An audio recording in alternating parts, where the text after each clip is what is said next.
My horrible wife neglected me for months and only wants to sleep with me after I got a better job. But I hit the breaking point last night. I met my wife 20 years ago and we've been married for 15 years. I worked as a software developer at a bank while she worked as a junior financial advisor at an insurance. A year after leaving college she got pregnant and we both came to the conclusion that we would be better off as a family if she quit her job and would commit to being a SOM. The reason being, at the time I earned a lot more than she did. At the time we agreed to waiting a few years until our son grew a bit older and then she would go back to work.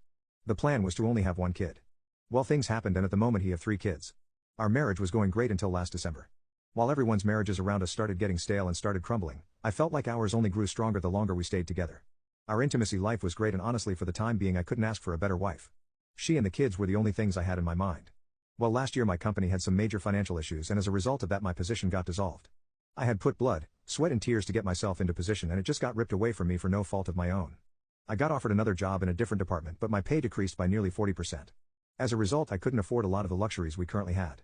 When I told my wife this, she seemed more distraught than me. I reassured her that I'll immediately start work on finding another job with equal or better pay than my last. For the time being I told her we need to cut on our expenses. Since then she basically has been treating me like I don't exist. She used to make me lunch to take to work but when she suddenly stopped doing that, I asked her why and she just told me she didn't feel like it. I didn't question her on it since honestly it was a tough time for the all of us. I just chalked it up to her being stressed. She then slowly stopped showing me any affection.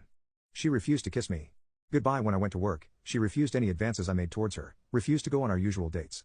Her reasoning always being that she wasn't in the mood.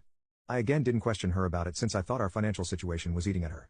The only time she cared to start conversations with me was to ask if I was getting closer to finding another job. My first child and my second eldest started following suit. They wouldn't talk to me unless it was asking me for money.